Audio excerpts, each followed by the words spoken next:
OK. Donc, je voudrais souhaiter la bienvenue à tout le monde à ce webinaire éducatif qui est sur l'épilepsie. Et donc, je suis professeur Boni Kochi-Élisée de l'Université Alassane Ouattara et de Côte d'Ivoire. Et donc, j'ai l'honneur d'être le modérateur de cette session, un webinaire interactif éducatif qui va parler aujourd'hui du plan d'action intersectoriel de l'Organisation mondiale de la santé sur l'épilepsie et les autres troubles neurologiques. Et donc, pour la présente session, nous allons recevoir le docteur Jessica Spagnuolo, qui est représentante de l'Organisation mondiale de la santé. Et docteur Jessica est chercheur postdoctoral à l'Université de Sherbrooke, Québec au Canada. Et ses expériences de recherche se centrent sur les stratégies et interventions visant à améliorer l'accès aux services de santé mentale via les soins primaires. Et elle est également consultante pour le Brain Health Unit à l'Organisation mondiale de la santé, soutenant des projets notamment dans le domaine de la démence. Pour cette session également, nous aurons deux panélistes avec nous. Il s'agit des professeurs Chanez Tikri de la Tunisie et Najib Kissani du Maroc. Bonsoir à vous. J'espère qu'on m'entend. Bonsoir, professeur. Bonsoir. Oui, bonsoir. Et donc, si le docteur Spagnuolo est prêt pour la présentation, nous pourrons l'écouter. Merci beaucoup, professeur Kochi. J'aimerais juste mettre en perspective avant la présentation. Peut-être on pourrait présenter deux capsules vidéo qui ont été produites par M. Henk Linderman et Dr. Sonia Mathur, qui présentent des expériences vécues avec des troubles neurologiques, donc notamment l'AVC et la maladie du Parkinson. Donc, ces deux capsules vidéo seront montrées avant la présentation sur le IGAP. Donc, je demanderai à Gus de, s'il vous plaît, enfiler les deux capsules et ensuite la présentation. Merci beaucoup. My name is Dr. Sonia Mathur, and I live with young onset Parkinson's disease, a chronic neurodegenerative disease that's progressive and incurable at this time. Parkinson's disease causes physical changes, emotional changes, mental changes, and social changes, and it affects every aspect of your life. We don't have control over our diagnosis, but we do have control over how we face the challenges that this disease brings into our lives. That's very important. Self-care is also very important in terms of optimizing your nutrition, your exercise routine, your sleep routine, and stress reduction, and socialization as well.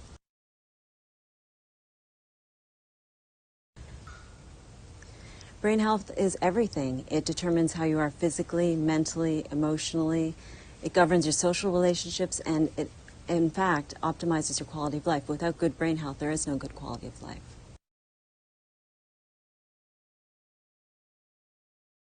About 30 years ago, I had a stroke. The first days were awful. I couldn't move my left hand and arm and my left leg. The only question I had that days were, do I still want a life? The biggest challenge I had was to deal with cognitive fatigue. I couldn't work 5 days anymore. I have to work 3 days and I need 2 days of rest. Cognitive fatigue is an issue for many persons with brain disorders. You have to accept it. And that's perhaps the most important challenge for patients with brain disorders, to accept your mental and your physical impairments. For me, is brain health that you can live an independent life.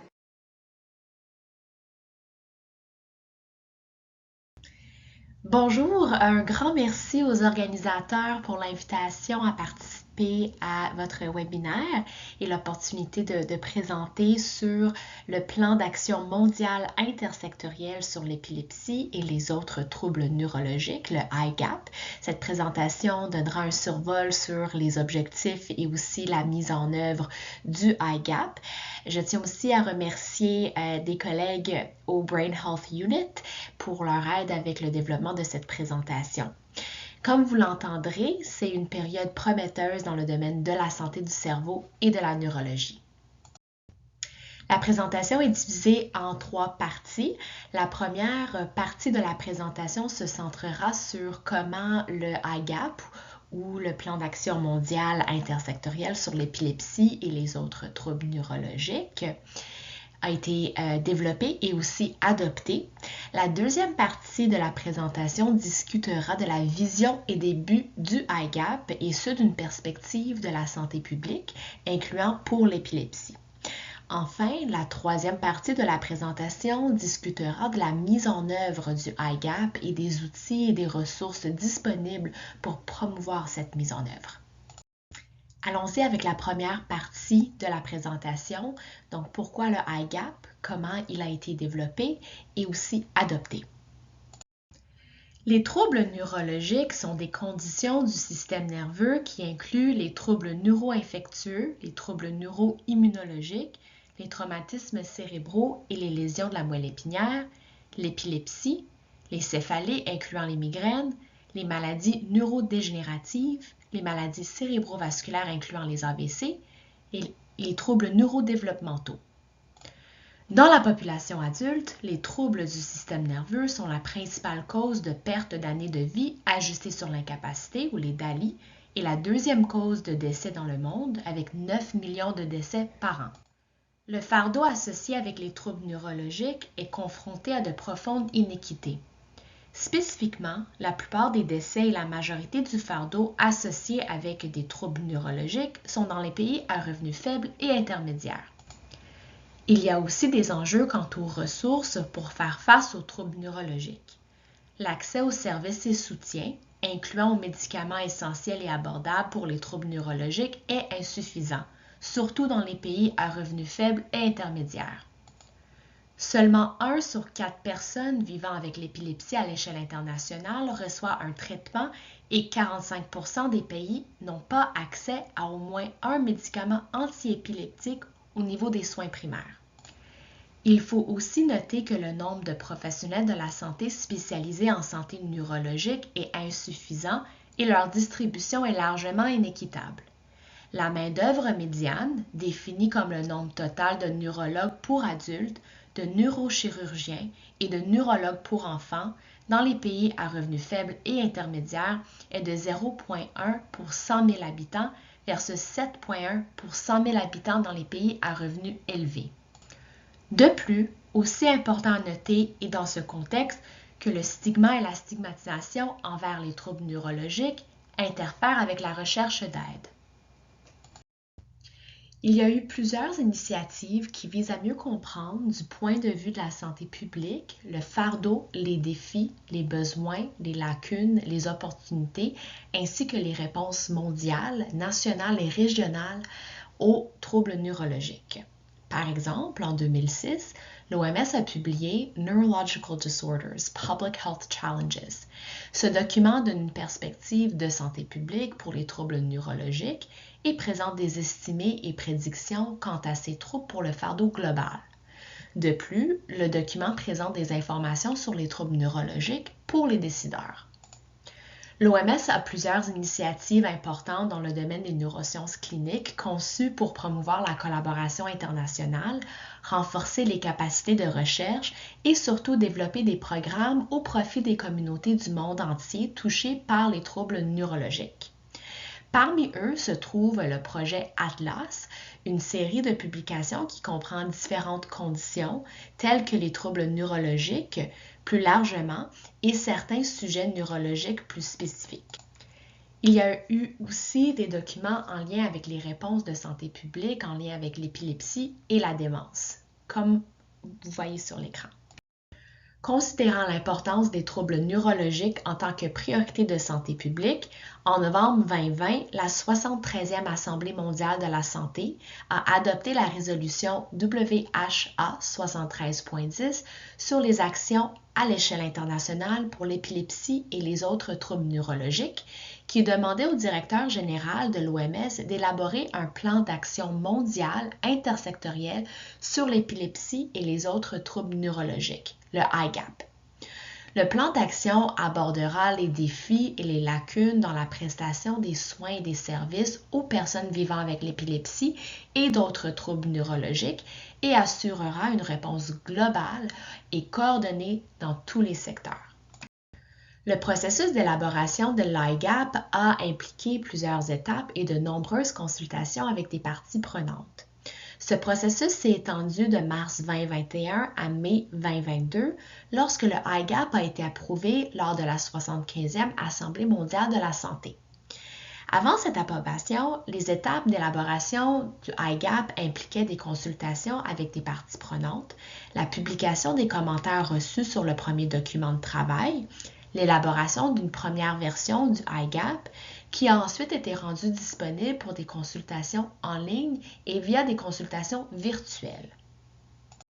Plus précisément, au vu des nombreuses consultations menées, il y a beaucoup de personnes à remercier qui nous ont aidés à atteindre ce point. Au cours de nos consultations, nous nous sommes entretenus avec des États membres lors de consultations régionales dans les 6 régions de l'OMS, des établissements universitaires, des sociétés professionnelles et la société civile, et nous avons parlé avec des personnes vivant avec des troubles neurologiques et leurs familles à l'échelle internationale. Des commentaires consolidés ont été intégrés dans le texte du plan à chaque étape du processus. Encore une fois, nous devons remercier ceux et celles qui se sont joints pour donner leur avis et qui nous ont mis en contact avec d'autres voulant partager leur point de vue avec nous. Vous pouvez voir certains des commentaires que nous avons reçus sur le processus de développement du projet.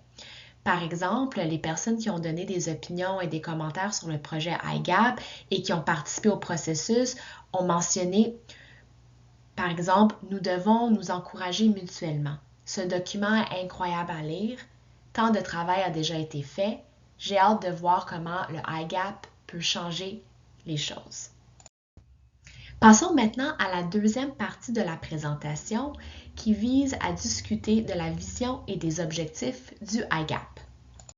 Le IGAP couvre de 2022 à 2031 et il envisage un monde où l'importance de la santé du cerveau est reconnue, promue et protégée tout au long de la vie, que les troubles neurologiques sont prévenus, diagnostiqués et traités, et la mortalité et la morbidité prématurée sont évitées, et que les personnes vivant avec des troubles neurologiques et leurs aidants jouissent du meilleur état de santé possible sur la base d'une égalité des droits, des chances, du respect et de l'autonomie.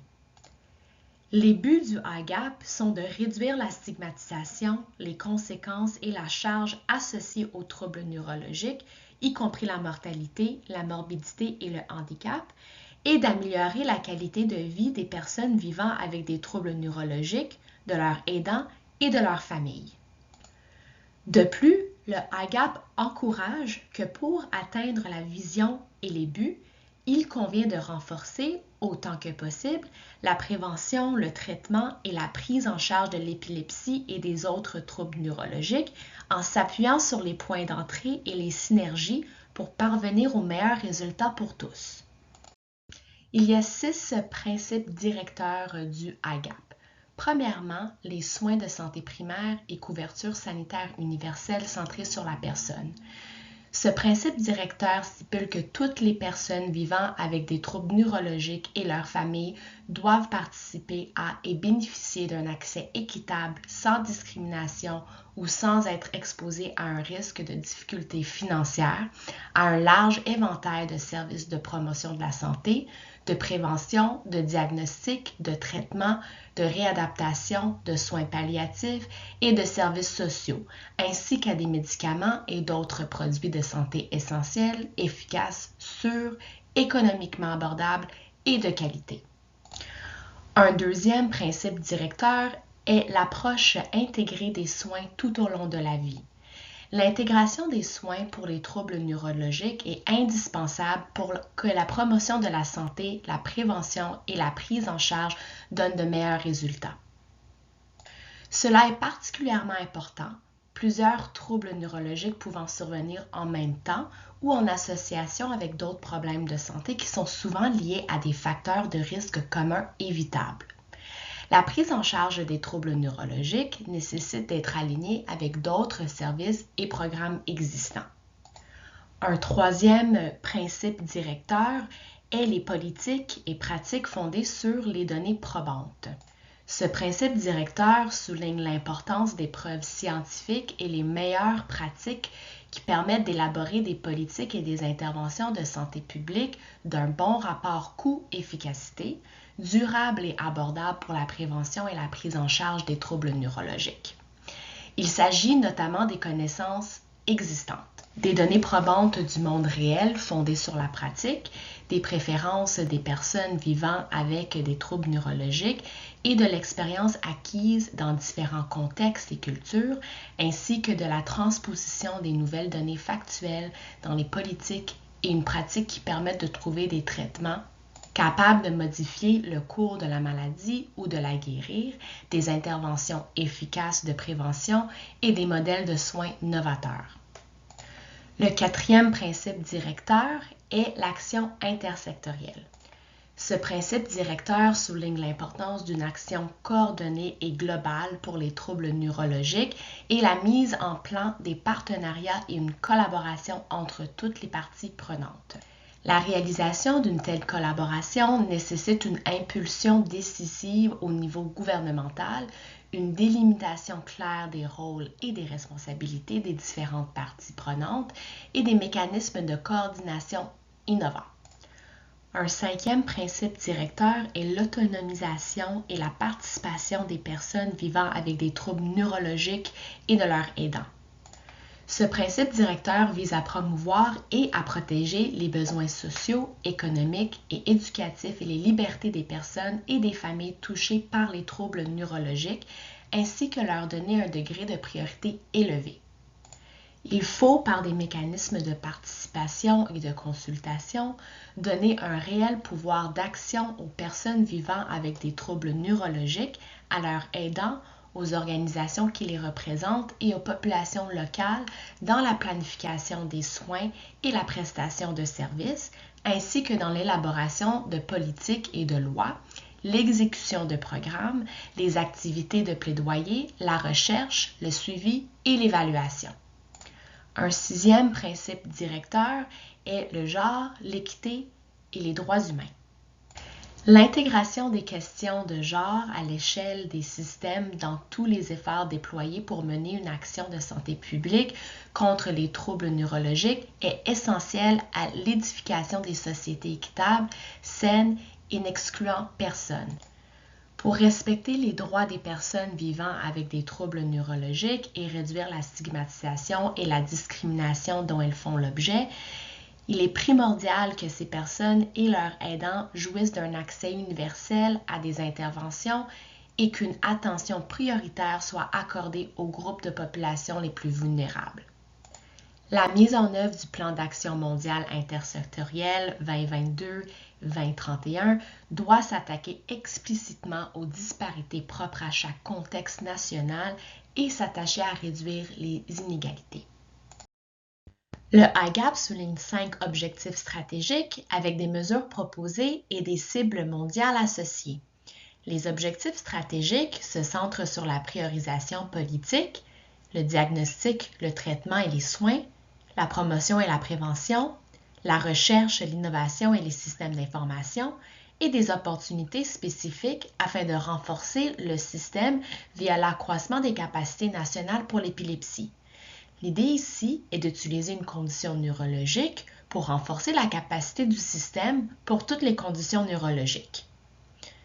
Chaque objectif stratégique inclut des cibles mondiales et des mesures proposées pour les États membres, le secrétariat et les partenaires internationaux et nationaux. Le premier objectif stratégique concerne l'amélioration de la priorisation des politiques et le renforcement de la gouvernance pour les troubles neurologiques.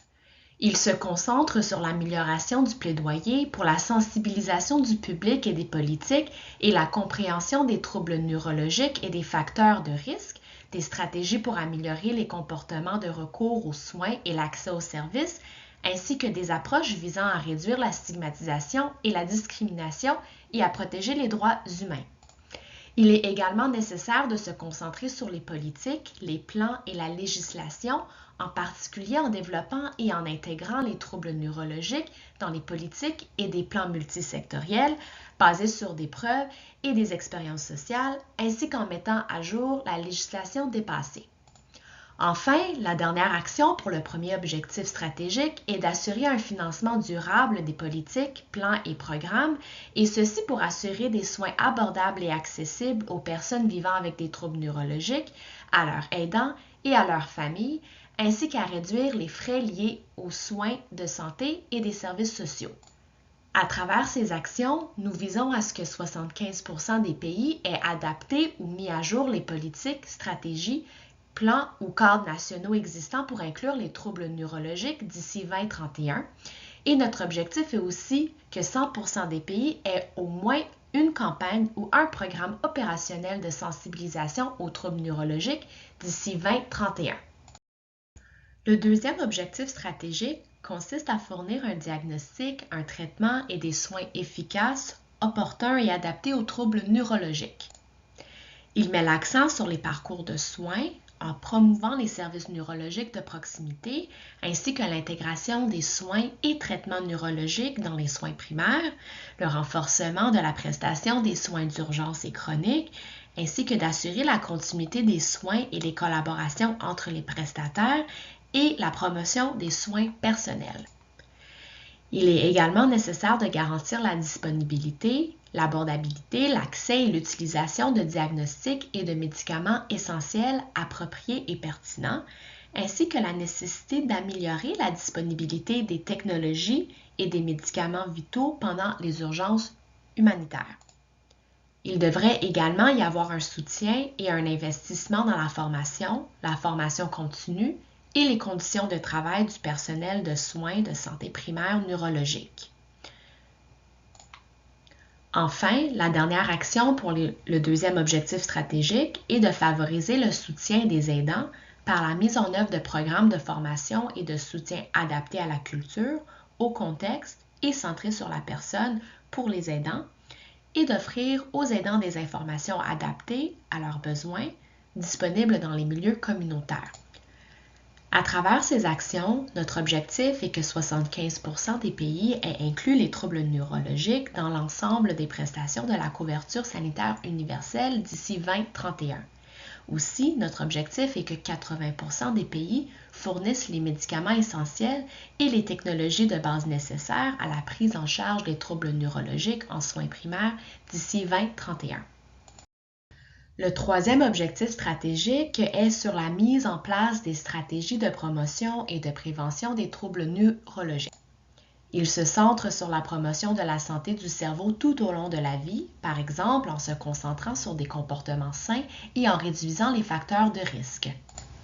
Il est également nécessaire de se concentrer sur le contrôle des maladies infectieuses, prévenir les traumatismes crâniens et les handicaps associés grâce à une approche multisectorielle visant à réduire les accidents de la circulation et les chutes et à promouvoir des sports de contact plus sûrs, ainsi que la réduction des risques environnementaux en intégrant les déterminants environnementaux de la santé du cerveau et des troubles neurologiques dans des stratégies d'atténuation plus larges pour réduire l'impact du changement climatique. Finalement, la dernière action pour le troisième objectif stratégique est de favoriser le développement optimal du cerveau, et ce en optimisant les soins de santé périnatale de l'enfant et de l'adolescent, ainsi que l'élaboration et la mise en œuvre de politiques et de programmes nationaux complets et intersectoriels de lutte anti-tabac et de réduction de l'usage nocif de l'alcool. À travers ces actions, nous visons à ce que 80% des pays aient au moins un programme intersectoriel opérationnel pour la promotion de la santé du cerveau et la prévention des troubles neurologiques tout au long de la vie d'ici 2031. Aussi, atteindre des cibles mondiales se rapportant à la prévention des troubles neurologiques se définit aussi dans les textes suivants.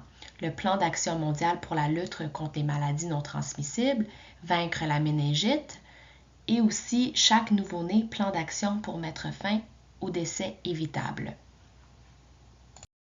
Le quatrième objectif stratégique concerne la promotion de la recherche et de l'innovation et le renforcement des systèmes d'information.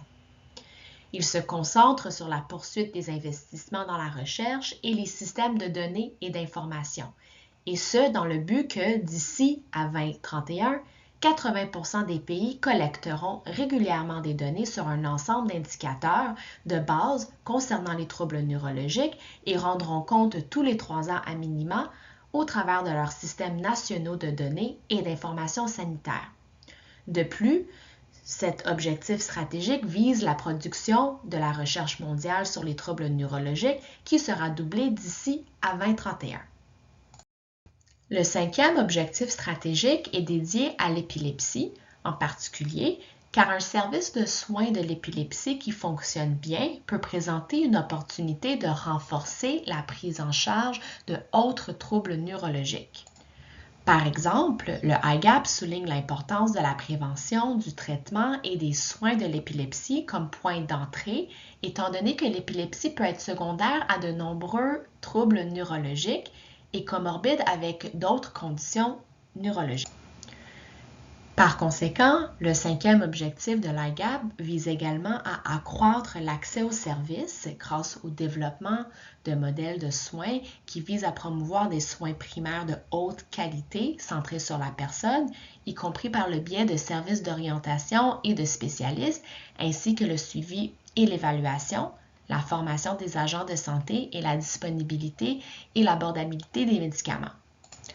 Cette stratégie encourage également un engagement et un soutien accru pour les personnes vivant avec l'épilepsie, y compris dans les lois, ainsi que la fourniture d'informations qui autonomisent les personnes vivant avec l'épilepsie.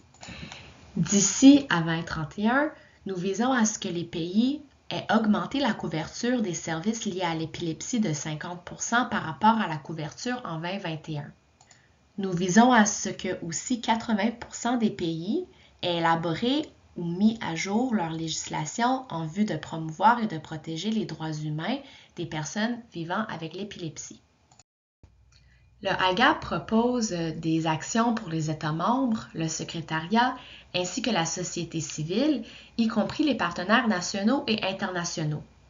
Les 2 prochaines diapositives mettent en évidence les actions qui peuvent être entreprises par les partenaires nationaux et internationaux pour soutenir l'amélioration de l'accès aux services pour l'épilepsie, ainsi que pour impliquer et soutenir les personnes vivant avec l'épilepsie et promouvoir l'épilepsie comme point d'entrée pour d'autres troubles neurologiques.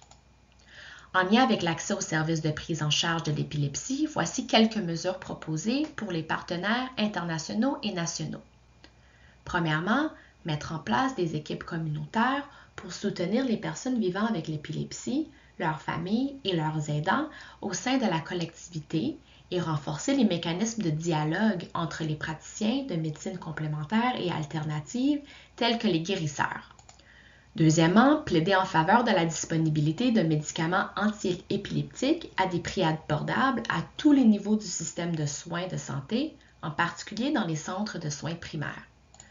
Troisièmement, aider les personnes vivant avec l'épilepsie, leurs familles et leurs aidants à accéder aux services, par exemple en mettant en place des outils d'information et de formation faciles à utiliser et fondés sur des données probantes concernant l'épilepsie et les services y afférents, et ou en créant des sites web présentant des informations et des conseils au niveau local. Dernièrement, mener des travaux de recherche sur la mise en œuvre, notamment la diffusion des enseignements à retenir, afin d'accélérer la mise à échelle des stratégies efficaces pour renforcer les services liés à l'épilepsie. En lien avec la mobilisation des personnes vivant avec l'épilepsie et le soutien en leur faveur, voici quelques mesures proposées pour les partenaires internationaux et nationaux. Par exemple, premièrement, veillez à ce que les personnes vivant avec l'épilepsie prennent pleinement part aux activités de la collectivité et accroître leur autonomie afin de favoriser leur participation à la vie culturelle, sociale et civique. Deuxièmement, soutenir les activités de plaidoyer et d'éducation du public liées à l'épilepsie à l'intention des agents de santé communautaire, des responsables locaux, des personnes vivant avec l'épilepsie et de leurs familles, afin de corriger les idées fausses, de contrer les attitudes négatives envers les personnes vivant avec l'épilepsie et d'informer sur les gestes à accomplir pour aider une personne prise d'une crise convulsive. En lien avec l'épilepsie comme point d'entrée d'autres troubles neurologiques, voici quelques mesures proposées pour les partenaires internationaux et nationaux. Premièrement, activer les réseaux nationaux et faire pression sur les administrateurs, les responsables de l'élaboration des politiques et d'autres intervenants pour qu'ils intègrent les soins pour les comorbidités, c'est-à-dire les problèmes de santé physique et mentale, comme faisant partie intégrante des services de traitement et de prise en charge de l'épilepsie. Passons maintenant à la troisième partie de la présentation qui vise à discuter de la mise en œuvre du IGAP. Quelles sont donc les prochaines étapes et la voie à suivre? Transformer le plan d'action en action nécessite un budget dédié et des parties prenantes engagées. La mise en œuvre est la partie la plus difficile du processus politique. Il doit être construit sur les structures, les politiques et les programmes existants lorsqu'ils sont disponibles. L'approche intersectorielle exige que la santé du cerveau soit intégrée au plan et à la budgétisation du gouvernement. Nous accorderons la priorité à la promotion de la santé du cerveau et à la prévention des troubles neurologiques et demanderons à tous nos partenaires de faire de même. Les arguments en faveur de l'investissement dans les troubles neurologiques doivent également être clairement définis. Toutes les parties prenantes doivent travailler pour assurer l'accès au traitement pour les personnes vivant avec des troubles neurologiques. Nous devrions également travailler à renforcer toutes les recherches sur les troubles neurologiques, y compris la recherche sur la mise en œuvre. Et tout au long du processus, les personnes vivant avec des troubles neurologiques, leurs aidants et leurs familles doivent être inclus dans toutes les activités. Pour mettre en œuvre le IGAP, nous suivons le principe directeur de l'approche intégrée des soins tout au long de la vie. Lorsque nous parlons d'une approche intégrée pour les troubles neurologiques, ce que nous entendons est de considérer ensemble la promotion et la prévention, le diagnostic, le traitement et la réadaptation tout au long de la vie et également prendre en compte l'image plus large des maladies transmissibles et non transmissibles, la santé mentale et les déterminants sociaux de la santé. L'approche intégrée inclut non seulement le système de la santé, mais aussi les services sociaux. L'OMS plaide fortement en faveur de la couverture sanitaire universelle qui facilitera l'application de cette approche intégrée. Le plan d'action mondial intersectoriel fait partie de nos efforts et cela est également renforcé par le document de position de l'OMS sur la santé du cerveau. En tant que complément technique à l'IGAP, l'OMS a élaboré un document de position sur la santé du cerveau. Il présente une définition de la santé du cerveau et un cadre de ce à quoi devrait ressembler l'optimisation de la santé du cerveau pour tout le monde, une partie de la science qui la sous-tend et plaide en faveur d'actions à tous les niveaux de la société. Alors, à quoi ressemble ce cadre? Voici un extrait du document OMS sur la santé du cerveau. Il y a des déterminants de la santé du cerveau auxquels nous devons nous attaquer, les facteurs de risque et les facteurs de protection. Ils sont tous interconnectés et ils agissent au niveau individuel et sociétal et peuvent être regroupés en 5 grandes catégories. Les facteurs de santé physique, les environnements sains, sûreté et sécurité, apprentissage tout au long de la vie et en lien social, ainsi que l'accès à des services de qualité. Si nous abordons ces déterminants, non seulement nous réduirons la prévalence des troubles neurologiques et nous pouvons améliorer la qualité de vie des personnes vivant avec ces conditions, mais en améliorant la santé du cerveau, nous créerons également des avantages au niveau de la santé sociétale et économique plus large, comme le souligne le document. Il y a eu plusieurs initiatives et publications pour soutenir la mise en œuvre du IGAP. L'une de ces initiatives comprend la publication d'un rapport de l'OMS intitulé « Pourquoi l'encéphalite est importante ?» et cela à la suite d'une réunion virtuelle en juin 2022. 42 participants ont assisté à cette réunion dans le but d'examiner, de discuter et de partager des expériences pour aborder les aspects de santé publique de l'encéphalite, y compris le diagnostic, le traitement et les soins, ainsi que la prévention, le soutien aux personnes vivant avec l'encéphalite et leurs aidants, ainsi que le plaidoyer et la sensibilisation. Le deuxième objectif de la réunion était d'identifier des mécanismes pour renforcer la capacité des pays à répondre aux défis de santé publique posés par l'encéphalite, en mettant l'accent sur les pays à revenus faibles et intermédiaires. Il y a également eu récemment d'autres publications pour soutenir la mise en œuvre du IGAP. La maladie de Parkinson, une note technique sur l'approche de santé publique, décrit le fardeau mondial, les lacunes en matière de traitement et les domaines d'action cruciaux pour la maladie de Parkinson et fournit des considérations pour les politiques, la mise en œuvre et la recherche en mettant l'accent sur les pays à revenus faibles et intermédiaires. Et très prometteur et encourageant est le dossier technique sur l'épilepsie récemment publié, qui détaille la réponse globale à l'épilepsie proposée par le Plan d'action mondial intersectoriel, une approche qui inclut toute la société, plusieurs parties prenantes, et ce tout au long de la vie. Regardons avec un peu plus de détails le document « Améliorer la vie des personnes vivant avec l'épilepsie ». Les actions spécifiques pour lutter contre l'épilepsie sont regroupées en leviers, comme mentionné dans l'encadré. Les 11 leviers et les actions associées ne sont pas indépendants, mais sont interconnectés. Tous sont essentiels à une réponse nationale intégrée à l'épilepsie pour atteindre les objectifs du IGAP. Les actions de chaque levier sont décrites au niveau politique et opérationnel. Les actions politiques jettent les bases pour les stratégies et les décisions à long terme, tandis que les actions au niveau opérationnel sont essentielles à la planification du travail et à la prestation de soins et de soutien. Chaque levier dispose d'outils et de ressources qui facilitent les actions pour le levier. Une brève étude de cas pour chaque levier montre comment les interventions par levier peuvent changer les approches nationales de l'épilepsie.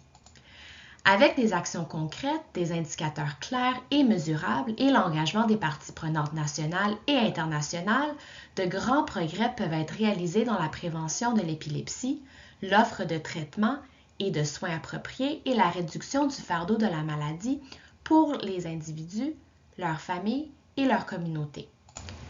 Les prochaines diapositives porteront sur les actions concrètes à entreprendre pour atteindre quelques leviers de changement liés par exemple au modèle de soins, personnel de santé, les médicaments et autres produits de santé et le suivi et l'évaluation. Si nous regardons le levier du changement modèle de soins, le document propose plusieurs actions au niveau opérationnel. Premièrement, de développer et mettre en œuvre des modèles de soins intégrés, du diagnostic à la fin de vie, dans le domaine de la santé et des services sociaux, en mobilisant une approche multidisciplinaire et en mettant emphase sur la communication à tous les niveaux. Deuxièmement, de développer des modèles de soins basés sur les données probantes qui incluent des références et rétroactions, ainsi que des mécanismes clairs d'accès aux services au-delà des soins primaires. Troisièmement, de développer et mettre en œuvre des programmes de formation afin d'adresser la stigmatisation et la discrimination à tous les niveaux des secteurs de santé et sociaux. Dernièrement, d'établir des lignes d'aide nationaux et des sites web avec de l'information accessible pour les soins auto-administrés, ainsi que pour la planification, l'accessibilité et l'organisation des soins et services d'épilepsie. Si nous regardons le levier de changement personnel de santé, le document propose plusieurs actions au niveau opérationnel. Premièrement, d'identifier les compétences pertinentes requises pour le diagnostic et la prise en charge de l'épilepsie et assurer son intégration dans les programmes de formation initiale et continue. Deuxièmement, d'enquêter et d'identifier les lacunes dans les connaissances et les attitudes des spécialistes et non spécialistes de santé. Troisièmement, Préparer et utiliser des modules de formation sur l'épilepsie pour divers cadres de santé avec leur participation, avec des modèles en cascade, une formation supplémentaire et en impliquant les personnes vivant avec l'épilepsie et les aidants dans la formation. Quatrièmement, former les travailleurs communautaires, les infirmiers, les sages-femmes, les travailleurs sociaux et les professeurs à reconnaître et à prendre en charge l'épilepsie. Et dernièrement, soutenir les programmes professionnels et de mentorat pour les professionnels de la santé en début de carrière, et ce dans le domaine de l'épilepsie. Si nous regardons le levier de changement médicaments et autres produits de santé, le document propose plusieurs actions au niveau opérationnel. Premièrement, assurer la disponibilité, l'accès et l'utilisation des médicaments antiépileptiques et des technologies de diagnostic appropriées, former les professionnels de la santé et les techniciens à leur utilisation et améliorer les infrastructures. Deuxièmement, fournir des conseils clairs sur l'utilisation des antiépileptiques ainsi que sur le traitement des troubles mentaux et physiques comorbides. Troisièmement, fournir des informations faciles à comprendre sur l'utilisation des médicaments antiépileptiques pour les personnes vivant avec l'épilepsie, y compris un étiquetage dans les langues locales pour encourager la mise à jour et l'observance du traitement. Dernièrement, assurer l'accès à une gamme d'interventions de santé, y compris des interventions non médicales, par exemple un traitement psychosocial, pour accompagner le traitement médicamenteux. Si nous regardons le levier du changement suivi et évaluation, le document propose plusieurs actions au niveau opérationnel. Premièrement, de fournir une formation et un suivi continu au personnel de la santé en matière de suivi et d'évaluation avec des protocoles fiables pour la vérification et l'analyse des données. Deuxièmement, établir et mesurer des indicateurs significatifs de la qualité des services de santé et des soins pour l'épilepsie. Troisièmement, inclure les perspectives des personnes vivant avec l'épilepsie et de leurs familles dans tous les aspects liés au suivi et à l'évaluation. Quatrièmement, recueillir régulièrement des informations sur le diagnostic et la prise en charge de l'épilepsie. Et dernièrement, utiliser les résultats du suivi et de l'évaluation pour l'amélioration des services pour les personnes vivant avec l'épilepsie. Avant de passer à la prochaine étape du webinaire, nous vous invitons à penser à 2 questions en lien avec la mise en œuvre du IGAP. Premièrement, parmi les principales mesures proposées dans le IGAP, quelles sont celles qui, selon vous, sont déjà mises en œuvre dans votre organisation? Deuxièmement, après avoir écouté la présentation, quelles actions concrètes envisagez-vous pour faciliter une meilleure intégration du IGAP? Les réponses à ces questions peuvent être insérées directement via le lien web inclus sur la diapositive. Merci beaucoup pour votre participation et au plaisir de discuter. En vous remerciant pour votre écoute et au plaisir de répondre à vos questions. Merci. Merci au Dr Spagnolo pour sa brillante présentation qui nous a permis de mieux comprendre le IGAP. Et comme elle l'a dit avant de terminer, 2 questions sont posées à tous nos amis qui sont connectés. Parmi les principales mesures proposées dans le IGAP, quelles sont celles qui, selon vous, sont déjà mises en œuvre par votre organisation? Et deuxième question, après avoir écouté la présentation, quelles actions concrètes envisagez-vous pour faciliter une meilleure intégration au IGAP? Et je pense qu'il y a un lien qui vous a été donné sur lequel vous pouvez entrer et donc laisser vos différentes réponses. Et merci encore, Dr Spagnolo. Cette présentation est allée dans les moindres détails et a suscité chez nous un certain nombre de questions. Et donc, nous allons à présent nous tourner vers nos 2 panélistes pour avoir de plus amples informations et un peu plus de détails. Dr Najib et Dr Chanez, j'ai pour vous une série de 5 questions qui se dégagent de l'exposé. On va les aborder peut-être les unes après les autres. Avec plaisir pour moi. Oui, moi également. D'accord. Donc, Bonjour, pour la première question, qu'en est-il des pays qui ont commencé la mise en œuvre à partir de niveaux de développement différents de leur système de santé? Qu'est-ce que vous pouvez nous dire à ce sujet?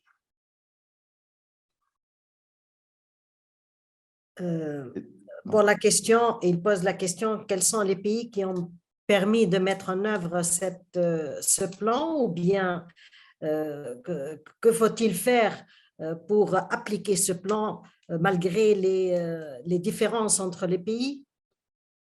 La question, oui, c'est comment mettre, oui. Comment mettre au regard des disparités qu'il existe dans les systèmes de santé, comment, selon vous, on peut arriver à mettre en pratique le IGAP? Jessica, vous avez une réponse ou bien je…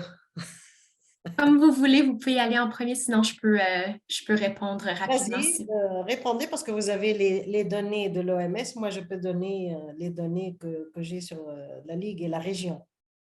Parfait, merci beaucoup. Puis juste pour complémenter sur ce que professeur Kochi a mentionné, dans le chat, il y a un lien pour le Easy Retro si vous voulez participer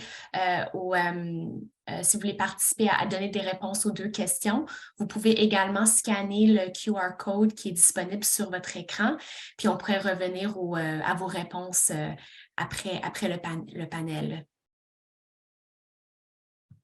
Donc, pour moi, pour répondre à la question de professeur Kochi d'une perspective de l'OMS, ce que je trouve particulièrement intéressant du IGAP, c'est que le IGAP peut être personnalisé en fait en tenant compte de ce qui a déjà été fait et de ce qui est déjà en place dans les différents pays.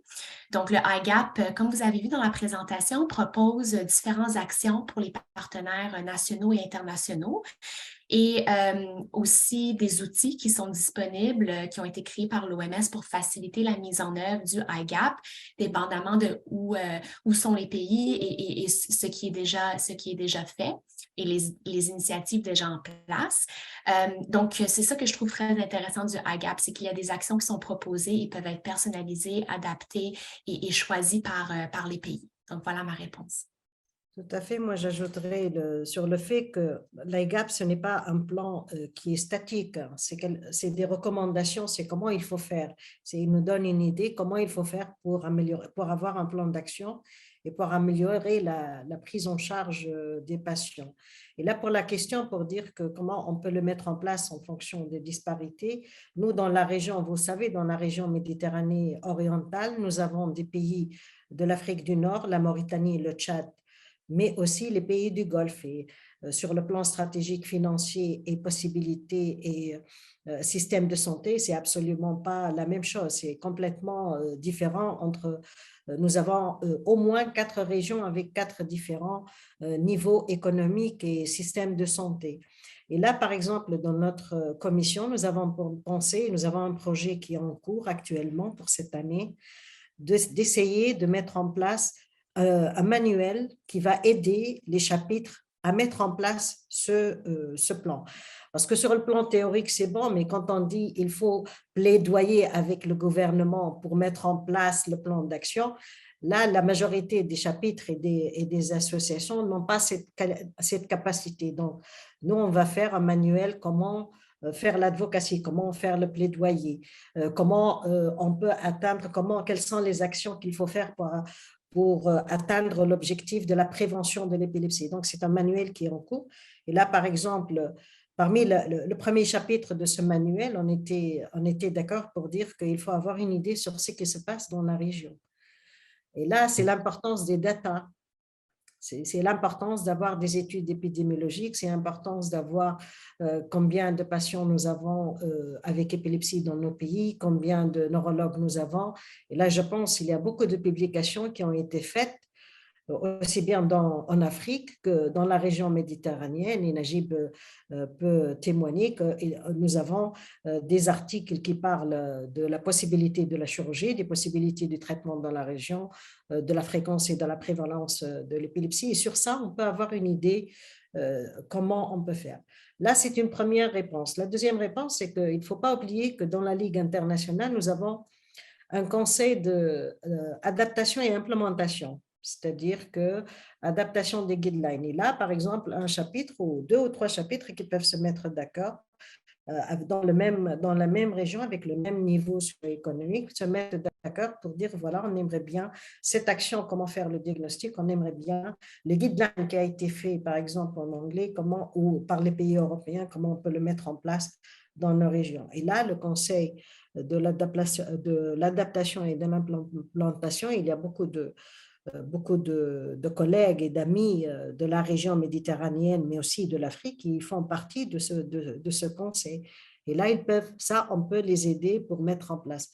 C'est-à-dire, moi, ce que je trouve vraiment intéressant, c'est que c'est l'aide que nous procure l'Organisation mondiale de la santé, la Ligue internationale et aussi le Bureau international d'épilepsie pour nous aider à mieux comprendre ce plan d'action et surtout comment on peut mettre en place ce plan d'action. Vous avez donné d'excellents exemples sur les modèles de comment implémenter, par exemple, pour le traitement, pour la prévention, quelles sont les actions. En fin de compte, on doit mettre ça, on doit écrire ça, on doit l'écrire et le présenter à nos gouvernements, mais on ne peut pas le faire si on n'a pas une idée sur le système de santé dans notre pays et sur la fréquence des patients épileptiques. Si vous permettez, j'ajouterai, si tu permets, Kochi, donc c'est vrai, désolé, j'ai un petit problème de souci de vidéo, c'est pour ça que je n'apparais pas, je suis invisible, mais je vais régler. Donc, juste pour dire, compléter ce qu'a dit mon ami Chanez, en fait, moi, je souligne surtout 2 points. Le premier, c'est le problème de ressources. Parce que c'est vrai, plaidoyer, faire des demandes, envoyer. Mais si déjà, en fait, on a des ressources, je pense, comme a dit Chanez, on a publié un article récemment sur le nombre de neurologues en Afrique. How can we cover the gap of low number of neurologists in Africa? Donc, c'était vraiment un travail très bien fait qui a sondé tous les pays africains. Et d'ailleurs, il ressort qu'on a 6 ou 7 pays où il y a 0 neurologue. La Gambie, le Sud-Soudan, je pense Djibouti, il y a un qui vient de s'installer. Il y a les 2 petits pays là au sein de l'Afrique du Sud.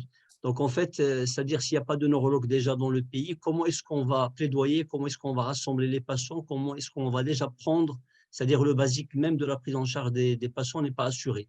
Donc, c'est pour ça, je pense, le premier souci majeur, ça se pose plus en Afrique, un peu moins dans la région est-méditerranéenne, où il y a, comme a dit Chanez, des disparités. C'est vrai, les pays du Golfe, le nord de l'Afrique, je pense Maroc, Tunisie, Algérie, Égypte, c'est assez avancé, mais il y a des problèmes, par exemple le Soudan, la Libye, et aussi les pays où il y a de l'instabilité. Je pense que c'est un autre problème. Il y a les guerres, il y a les réfugiés, il y a les problèmes d'exode de population. Donc, comment est-ce qu'on va plaidoyer ou rassembler ou discuter si déjà le patient il vit dans des conditions vraiment très, très difficiles? Et le deuxième point que je voudrais souligner, c'est en fait la collaboration. Je pense en fait, il y a un autre souci à souligner, c'est la mise à niveau. Donc malheureusement, dans le monde et surtout dans les pays en développement, l'Asie, l'Amérique latine et surtout l'Afrique, quelques pays du Moyen-Orient, il y a quand même une grosse disparité entre des pays assez avancés ou moyennement avancés et des pays pas avancés du tout. Donc en fait, je pense qu'on pourra faire dans le cadre des congrès qu'on fait, des webinars, des réunions, des groupes WhatsApp, etc., social media et tout. Donc, c'est en fait déjà aider nos collègues dans les différents pays plus défavorisés un petit peu à remonter la pente et atteindre un peu des niveaux assez acceptables. Et je pense que ça, c'est vraiment les 2, je dirais, maillons de la chaîne vraiment obligatoires pour avancer et pour plaidoyer et pour mettre en place ces programmes vraiment qui sont très, très, très clairvoyants et vraiment très positifs. En fait, c'est ça les 2 points principaux sur lesquels je voudrais insister. Merci beaucoup, merci. Et donc, je vois également pour les différentes réactions que les réponses partent, les questions qui découlent de la présentation tournent autour des mêmes préoccupations, notamment Djibrila qui nous demande quelle stratégie est mise en place pour la vulgarisation de ce plan dans la sous-région, dans chaque pays.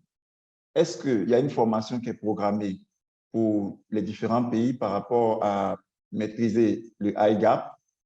Et donc, Dr Sakadi qui nous dit que souvent, pour le financement des projets, les gouvernements font des difficultés. Comment on pourrait arriver à les convaincre dans ce sens? Oui, c'est enfin Jessica ou… la parole est à Dr Spagnolo et également aux panélistes, si vous voulez faire une contribution. Moi, je pourrais dire ce que l'ILAE pourra faire, mais Jessica pourra nous dire quelles sont les possibilités avec l'Organisation mondiale de la santé. Oui, merci beaucoup pour vos questions. En fait, je voulais aussi mentionner, mes collègues à l'OMS m'ont dit que, en fait, il y a une trousse de mise en œuvre du IGAP qui est en préparation par l'OMS pour justement donner une aide et pour faciliter en fait la mise en œuvre des différents objectifs, des actions. Donc ça, c'est à venir. Donc, s'il vous plaît, à surveiller. Mais entre-temps, je pense qu'il y a plusieurs choses qui peuvent être faites. Donc, si on regarde l'objectif 5 qui a été présenté là, spécifiquement sur le renforcement de l'approche de la santé publique à l'égard de l'épilepsie, je pense qu'il y a des actions concrètes dans le sens d'impliquer des personnes vivant avec des troubles neurologiques dans toutes les activités. Donc, ça, c'est quelque chose concrètement qui peut être fait. De mener des recherches, par exemple, sur la mise en œuvre des stratégies pour voir qu'est-ce qui fonctionne moins bien. Et en fait, s'il y a des résultats qui fonctionnent, puis on voit qu'il y a des actions qui fonctionnent bien, mais de trouver des façons de mettre ces leçons apprises à échelle et aussi de renforcer la capacité de la main-d'œuvre. Et je pense que c'est quelque chose qui a été soulevé là, lors de la première question. Donc, c'est de savoir comment, par exemple, mieux outiller la première ligne, les soins communautaires, les soins primaires, à faire des diagnostics, à donner des traitements, puis aussi créer des modèles de soins qui fait des liens entre les différents paliers et différents secteurs de soins aussi. Donc ça, il y a des produits techniques et des ressources que l'OMS a déjà développés avant même le launch, si je peux me permettre l'anglicisme, de cette trousse de mise en œuvre du IGAP. Je pense que ça pourrait aussi aider justement à soutenir les initiatives des pays qui sont intéressés. Là aussi, Jessica, j'ajouterais qu'il ne faut pas oublier que l'OMS, la Ligue internationale, le Bureau international de l'épilepsie, ont mis en œuvre un bouquin en 2019 sur l'épilepsie, une priorité de santé. Là, en lisant ce livre qui est disponible en français, sur le site de l'OMS, de l'Organisation mondiale, il suffit de mettre épilepsie, une priorité de santé. Vous avez le document que vous pouvez télécharger. Et dans ce document, il y a toutes les données possibles sur l'épilepsie, mais aussi les actions qu'on peut mener. Et là, comme vous l'avez dit, on peut commencer par savoir l'état de lieu dans nos pays. Il ne faut pas oublier que ce plan d'action, c'est sur 10 ans, c'est-à-dire on n'est pas censé mettre en place un plan national cette année, mais c'est-à-dire qu'à partir de 10 ans, on aimerait bien que 100% des pays aient un plan mettent en place un plan d'action. Mais pour cela, il faut faire des préparatifs. Il faut savoir ce qu'on a comme patient, comme ressources, comme le nombre d'EG, les médicaments qui sont disponibles, quelles sont les possibilités pour que les patients aient leurs médicaments. Est-ce que la chaîne des médicaments, est-ce qu'elle est bien entretenue ou non? Quel est le gap? Quel est le treatment gap pour l'épilepsie dans chaque pays? Au moins avoir, ça on peut le faire, on n'a pas besoin, ça ce sont des articles qu'on peut faire et des travaux qu'on peut faire, épidémiologiques qu'on peut faire moyennant une petite subvention. Là aussi, ça vous pouvez le faire avec un grand sur la recherche. Ça, on peut le faire. Donc, ce n'est pas impossible. Moi, je sais qu'en Afrique, ils travaillent beaucoup sur l'épidémiologie de l'épilepsie, avec beaucoup de collaboration avec les États-Unis, mais aussi l'Angleterre. Donc, moi, je pense qu'on peut le faire. Il ne faut pas oublier aussi que la Ligue internationale, avec la World Federation of Neurology, elle est en train de mettre en place des capsules pour expliquer comment mettre en place Et là, je pense que ces capsules seront disponibles très prochainement. Et aussi, dans notre programme éducatif de la Ligue internationale, nous allons mettre en place après chaque webinaire, après chaque conférence sur les médicaments, sur l'EEG, sur les moyens de diagnostic que les médecins aiment, on va mettre un petit spot pour dire voilà comment on peut, par exemple, faire l'objectif 5, quelles sont les actions qu'on peut mener. Et là, par exemple, pour le webinaire prochain, on aura Sébastien qui va nous faire un petit récap sur ça. Donc, je pense qu'il y a beaucoup de choses qui sont en train d'être mises en place, que ce soit par l'OMS, par la Ligue internationale, l'Euro international. Il y a un grand effort avec la World Federation of Neurology.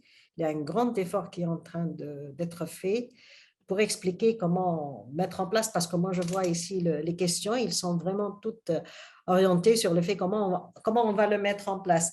On va le mettre en place la 9e année, pas la première année, mais on a quand même 9 ans pour faire des petites actions pour récolter les données et savoir comment on peut faire. Mais je pense qu'il y aura beaucoup de documentation sur ça. En français, il faut faire l'effort de les traduire, c'est tout.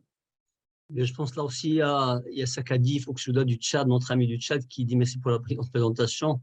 Effectivement, c'est difficile de convaincre le gouvernement sur le financement des projets de l'IGAP. Comment faire pour le convaincre davantage? Donc, je pense vraiment là, Dr Foxuda, je pense qu'il met vraiment le point sur le problème parfois de la volonté politique, je dirais. Et d'ailleurs, en fait, je me rappelais, en fait, professeur Emilio Peruca et Thanos Kovanis, quand ils étaient présidents respectivement de la Ligue mondiale et du Bureau mondial, avec le président du WHO. Donc, c'est là où ça a été signé, je pense que ça doit être une 12aine d'années.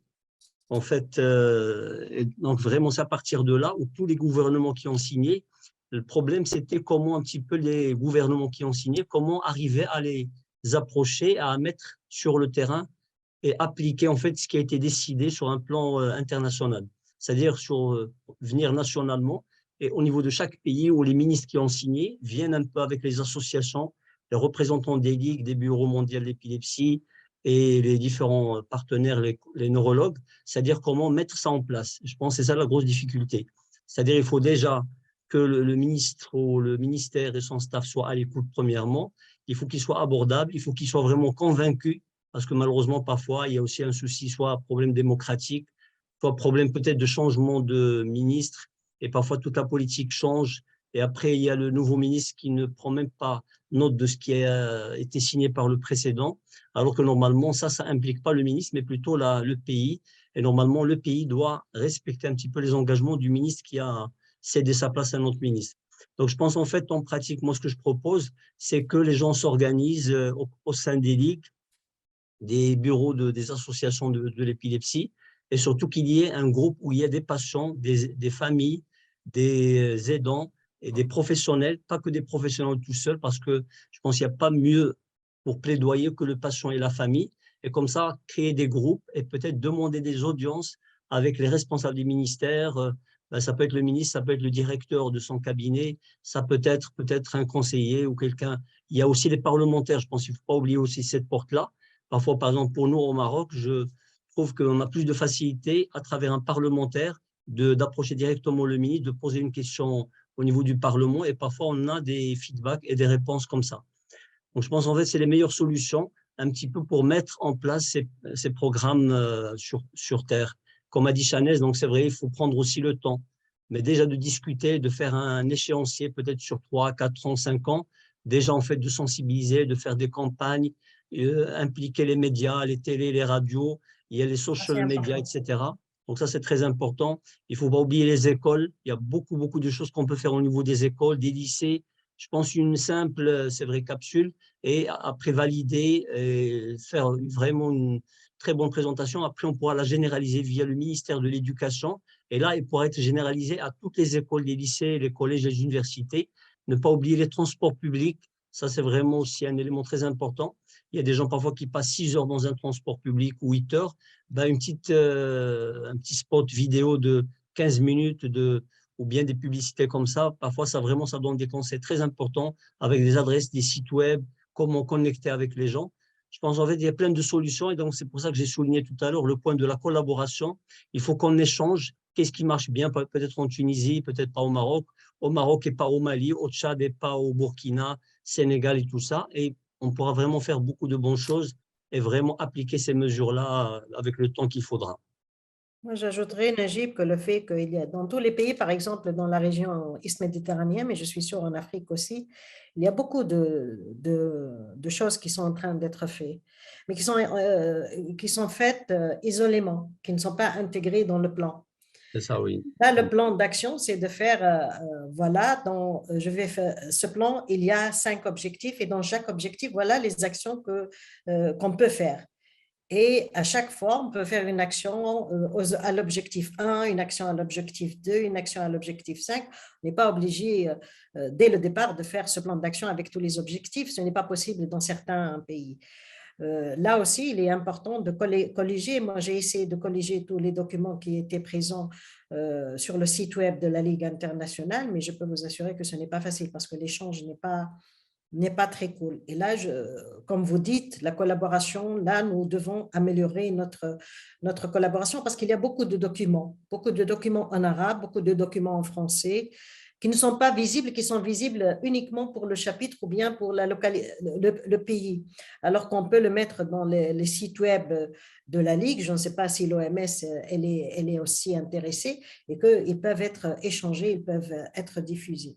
Là, je pense que c'est un élément très, très important. Un autre élément aussi, là, par exemple, vous dites le bus. Là, moi, on doit commencer par nos consultations. On peut mettre un spot vidéo à la consultation, comment faire qui tourne en rang, qu'est-ce que c'est l'épilepsie. Et dans nos consultations, quand les patients et quand les enfants ils sont présents, ça aide énormément. Moi, quand j'ai des consultants, ils me disent qu'est-ce que je dois faire au cours d'une crise épileptique, je leur dis de voir la fiche qui est sur la porte et la photographie avec leur portable. Donc, on peut faire beaucoup de choses sur ces actions. Mais l'essentiel, c'est de faire un plan et de ne pas travailler comme ça, comme on dit chez nous, sans objectif terminal. Visibilité.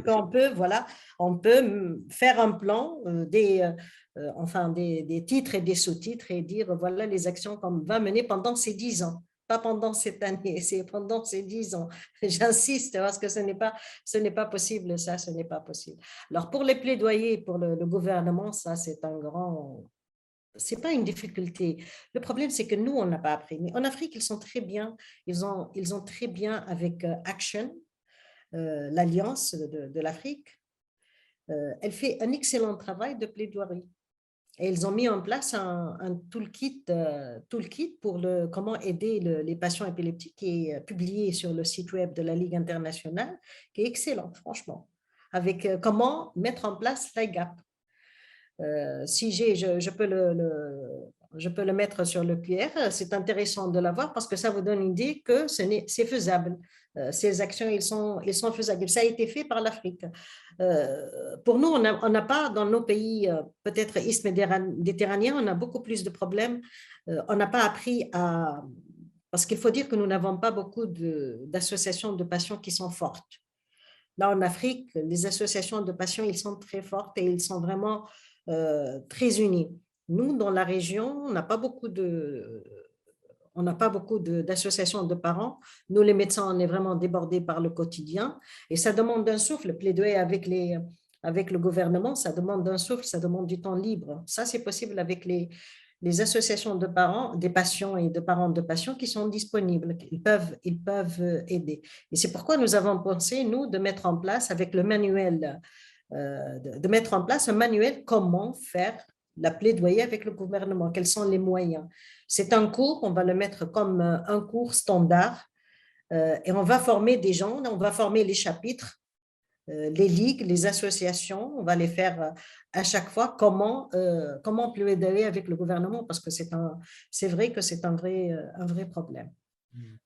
Juste, Chanel, si tu permets, en fait, là, quand j'ai parlé des transports publics, c'est le problème aussi parfois qu'on fait, c'est qu'on agit très régionalement, très localement.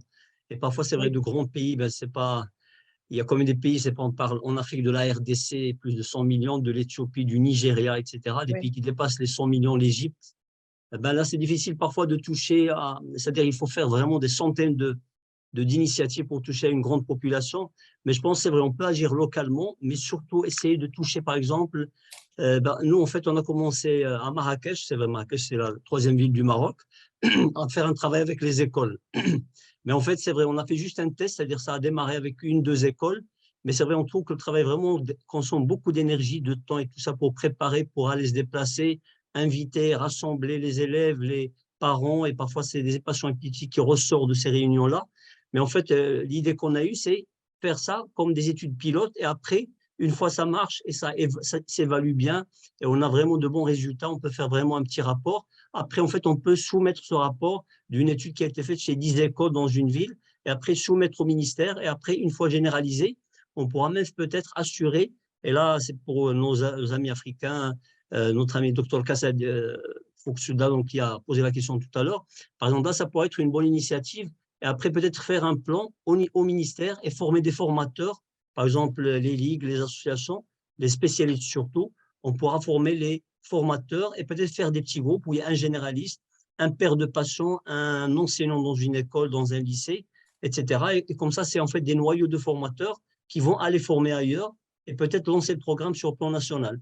Parce que la facilité, une fois c'est pris par le ministère de l'Enseignement ou la Santé ou autre, c'est-à-dire là, ça va le généraliser d'une façon vraiment globale sur tout le pays. Et je pense vraiment là, ça va donner beaucoup de résultats et beaucoup de…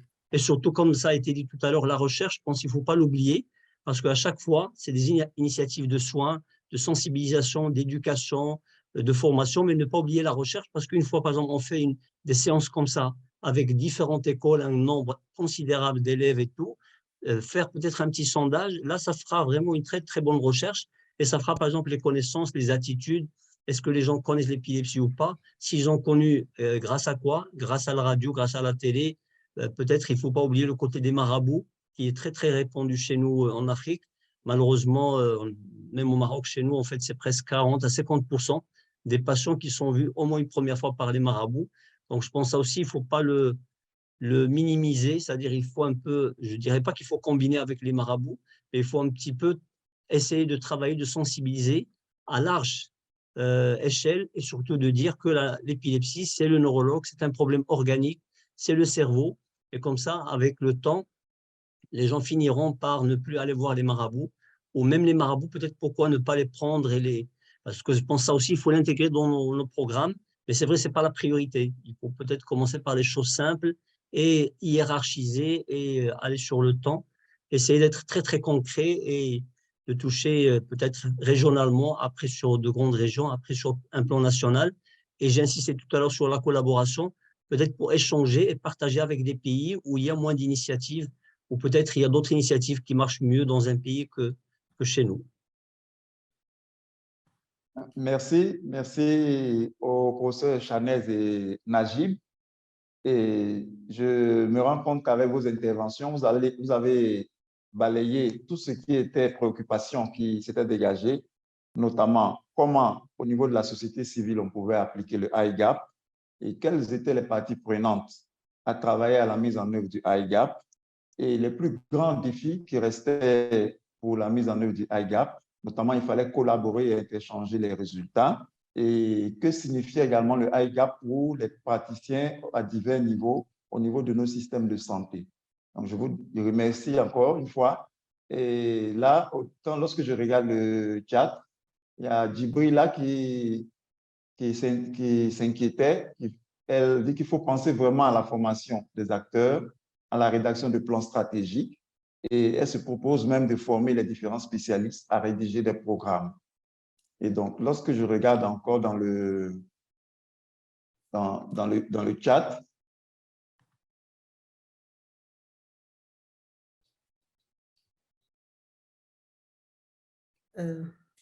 alors moi, j'aimerais bien partager avec vous ce toolkit qui a été fait par l'Afrique. Mais là, je n'ai pas pu le mettre, donc je l'ai envoyé à Jessica. Je ne sais pas si Jessica l'a reçu. Pas encore. Vous pouvez le trouver sur le site web de la Ligue internationale. Il s'appelle Advocate Toolkit Epilepsy Africa. Et vous avez des idées. Comment il faut le faire. OK. Donc, merci beaucoup. On arrive à le voir. Je pense qu'il a été… le lien n'a pas marché, que j'ai envoyé à Jessica n'a pas marché. Donc, mais ça, c'est pour vous donner une idée que nous, notre souci, c'est la formation et ce webinaire avec Madame Jessica, merci beaucoup encore pour cette opportunité. C'était vraiment très intéressant. C'est l'un des objectifs de ce webinaire, c'est la formation des médecins à mettre en place, à comprendre ce que c'est l'EGAP, parce que je comprends que quand on le voit la première fois, quand on n'a pas été impliqué dans le cursus, enfin dans le chemin de sa mise en place, il est très difficile de comprendre à quoi il sert et de quoi il parle, ce IGAP. Mais je peux vous dire que le texte existe en français sur le site de l'OMS et comme je vous l'ai dit, il y a l'Advocate Toolkit Africa, Épilepsie Africa, que vous pouvez utiliser. Là aussi, il y a beaucoup de livres que vous pouvez lire et qui peuvent bien vivre avec l'épilepsie. Ça a été fait aussi avec l'OMS. Un excellent document qu'il faut aussi lire. Malheureusement, il n'a pas été traduit. Jessica, il n'a pas été traduit en français. Il est uniquement en anglais. Je pense que vous êtes sensibilisés au fait qu'il faut le traduire. Hein? Ok, donc nous restons à l'écoute pour cette traduction. Oui, parce que je vais me renseigner. Il est très intéressant et là, il est en anglais. Et parfois, c'est très difficile de comprendre tout ce qui est administratif, tout ce qui est action avec le gouvernement. Et en anglais, ajoutant la difficulté de la langue, ça devient encore plus pénible. Mais vous pouvez utiliser le programme IGAP en français. Là, vous avez beaucoup de formations et de possibilités. Ben voilà, Mohamed Emile Dembel, il a partagé. Merci beaucoup. Il a partagé. Merci. Maintenant, le lien passe. Merci beaucoup.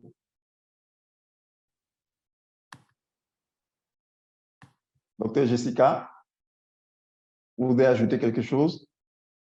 De mon côté, je ne sais pas si on a encore du temps pour voir les réponses qui ont été mises dans la plateforme interactive ou bien s'il y a autres questions dans le chat. Qu'est-ce que vous pensez? Il n'y a pas d'autres questions. Je ne sais pas si vous arrivez à voir les questions qui ont été émises. Je pourrais peut-être partager mon écran avec vous. Puis, je ne sais pas, professeur Kochi, si vous voulez peut-être lire les réponses ou est-ce que vous voyez mon écran? Oui. Ah oui, elle a partagé. Oui. Donc, merci beaucoup pour ces réponses. Puis en fait, ce qui est vraiment intéressant avec le Easy Retro, c'est que, comme vous voyez ici, vous pouvez mettre un like ou un j'aime sur les réponses de autres personnes qui ont participé aussi.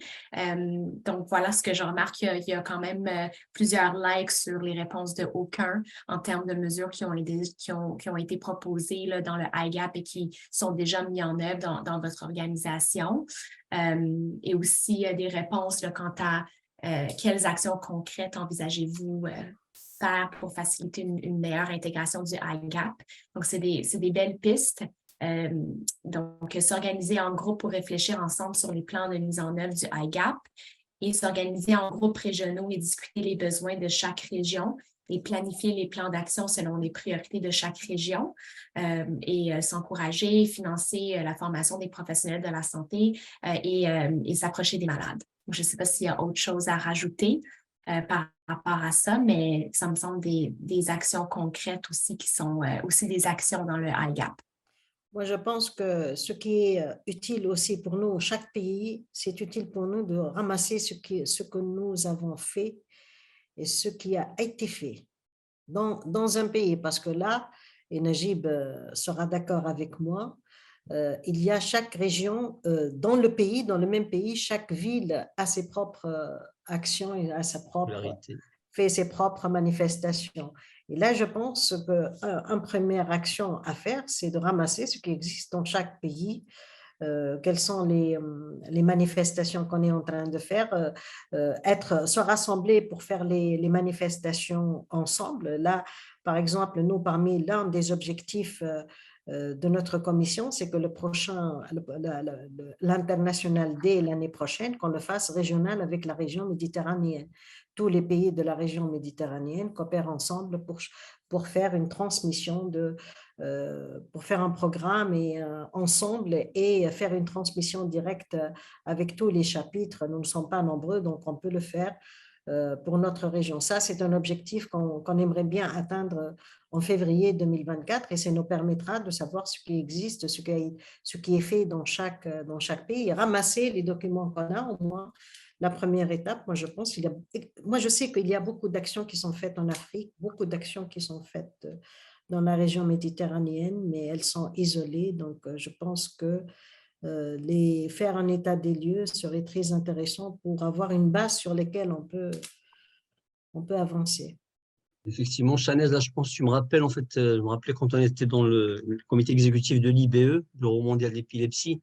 D'ailleurs, j'avais proposé à l'époque où tu avais proposé sur Thanos Kovanis, à chaque fois, en fait, parce que je me rappelais, chaque région, vraiment, le rapport, moi, je m'intéressais au rapport, moi, j'étais responsable à l'époque de la région East Mediterranean. Et après, en fait, chaque région, vraiment, il y avait beaucoup de travaux, beaucoup de réalisations vraiment très intéressantes. Et en fait, c'est vrai, ce que j'avais proposé à l'époque, c'est qu'on rassemblait tout ça et qu'on mettait ça par région et après qu'on le mettait dans le site du Bureau mondial, de la Ligue mondiale, etc.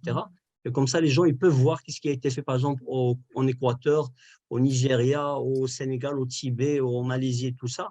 On peut le faire l'année prochaine, on peut collaborer et le faire entre l'IBE et la Ligue internationale pour l'année prochaine. La journée, elle se fera entre les deux. Oui. Donc, je pense que c'est un objectif qu'on doit atteindre les deux, quoi, le bureau et la Ligue. C'est ça. Et ce qu'on peut faire, en fait, c'est adapter, effectivement, tu as bien fait de le dire. C'est-à-dire, il y a beaucoup d'initiatives, mais c'est vrai, il faut un petit peu les contextualiser et les adapter à chaque contexte.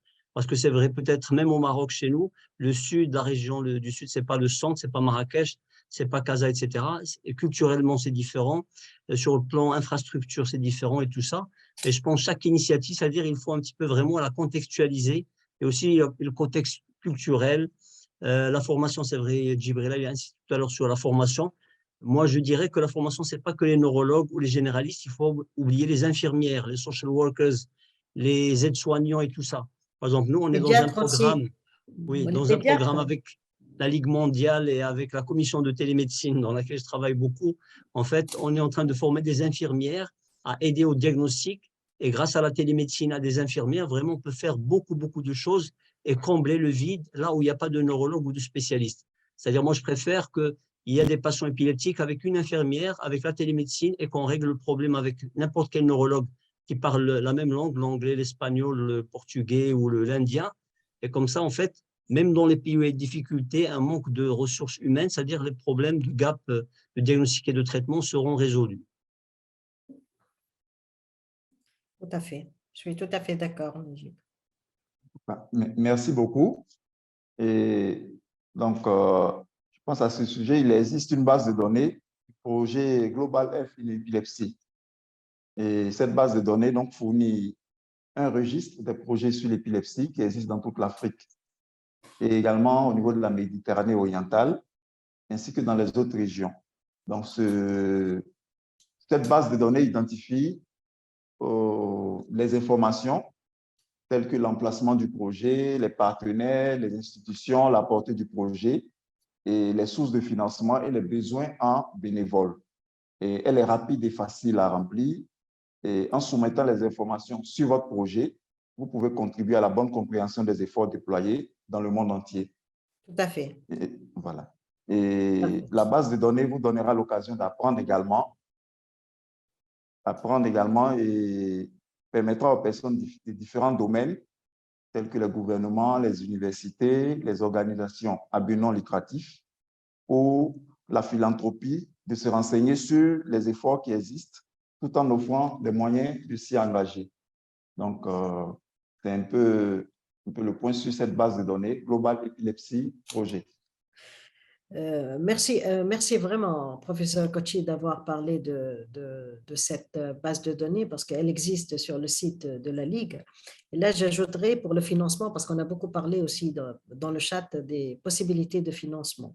Moi, je sais que l'Afrique, elle a beaucoup travaillé et le toolkit a été possible grâce à la collaboration avec une association canadienne. Donc, il y a les possibilités de financement, il faut savoir les chercher et les retrouver. Donc, ce n'est pas toujours un financement par le gouvernement. Nos gouvernements ne peuvent pas financer ces actions. Et c'est à nous de chercher d'autres sources de financement, qu'elles soient scientifiques. On peut faire des projets scientifiques, comme on peut solliciter aussi, comme vous l'avez dit, les associations qui sont destinées pour financer ces projets-là avec les patients et avec les associations de patients.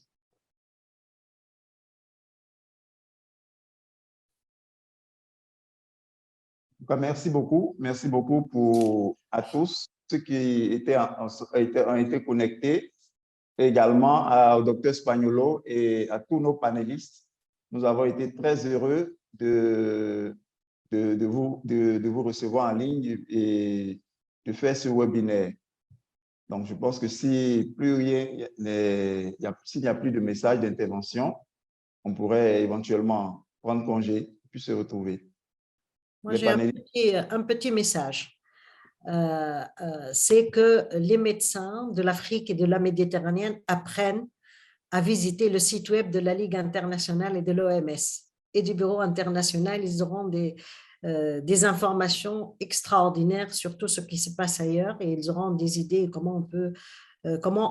ils peuvent être aidés. Là, il y a beaucoup de possibilités d'aide. Il faut savoir les chercher et pour les avoir, il faut consulter régulièrement ces 3 sites web. Oui, tout à fait. Docteur Najib, un message? Oui, en fait, mon message, c'est surtout il faut en fait qu'on soit vraiment à l'écoute les uns des autres, qu'on collabore, qu'on se tende la main. C'est vrai, il ne faut pas qu'il y ait de barrières. L'Afrique ou la région méditerranéenne ou l'Asie ou l'Amérique latine, l'objectif, en fait, c'est le patient, c'est la famille, c'est améliorer les conditions de vie, c'est sortir les patients de l'ombre. Il y a aussi tout ce qui est stigmatisation et tout. Mais vraiment, moi, j'insiste beaucoup sur l'échange, le partage, la collaboration. Et l'objectif final, en fait, c'est améliorer la qualité de vie, le diagnostic et le traitement de nos patients épileptiques. Merci beaucoup. Et docteur Spaniolo, un message? Merci beaucoup. J'étais ravie de faire partie de votre webinaire. Je pense pour moi, peut-être, le message, c'est que je pense qu'on a parlé beaucoup de défis, mais aussi de mieux comprendre la réalité des pays.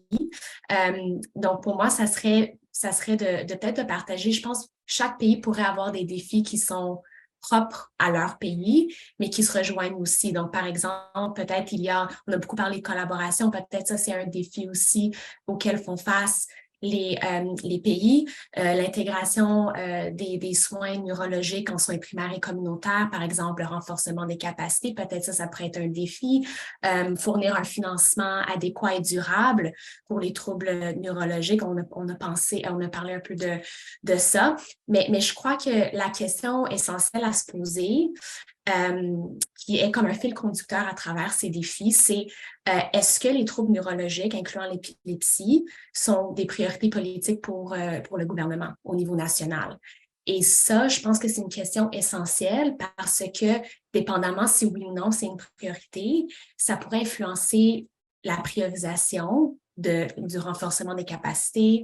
Ça pourrait aussi influencer le niveau de stigmatisation, de discrimination qui font face les personnes vivant avec des troubles neurologiques, leurs soignants, leurs familles, la disponibilité du service, l'accès aux services, si les législations sont mises à jour, si les droits humains des personnes vivant avec les troubles neurologiques sont protégés, etc. Donc, je pense que c'est la question à se poser, c'est est-ce que les troubles neurologiques sont priorisés, sont prioritaires au niveau national? Voilà, merci beaucoup. Merci beaucoup. Donc, ce qu'on va retenir, est-ce que les troubles neurologiques sont priorisés au niveau national? Et bon, si ce n'est pas le cas, avec les différentes interventions, il ressort qu'il faut collaborer, surtout collaborer, échanger des informations pour que les régions qui sont moins avancées puissent aller de l'avant. Et donc, c'est sur ces mots que je voudrais remercier tous les participants à ce webinaire. Et en tout cas, bonne fin de soirée. Et donc, on reste à l'écoute pour la suite. Merci. Peut-être avant de terminer, juste en fait, j'ai un signal ici de collaboration. D'ailleurs, je viens d'arriver de Sfax et j'ai un petit souvenir de Sfax de mon ami Chanez. Ça témoigne en fait de la grande solidarité africaine, bien sûr, avec nos amis. J'ai aussi une tenue de Mali juste à côté là. Ah, d'accord. Très content. C'est intéressant. Voilà. Et l'OMS demeure disponible aussi pour aider, pour offrir une aide. Donc, n'hésitez pas à nous contacter. Et là, c'est la puissance des chiffres. Il faut avoir des chiffres pour plaidoyer, pour que les gouvernements comprennent que les pathologies neurologiques sont importantes. Il faut avoir des chiffres. Oui, il faut qu'on se bouge sur le plan publication et recherche aussi. Oui. C'est notre rôle. C'est notre rôle. Là, ce sera la collaboration. Merci beaucoup. Donc, merci beaucoup. Merci à tous. Merci beaucoup, Dr. Jessica. C'était Merci. Merci. Merci à vous tous. Merci pour l'invitation. Merci beaucoup. Au revoir. À bientôt. Au revoir. À bientôt. Merci. À bientôt. Bientôt.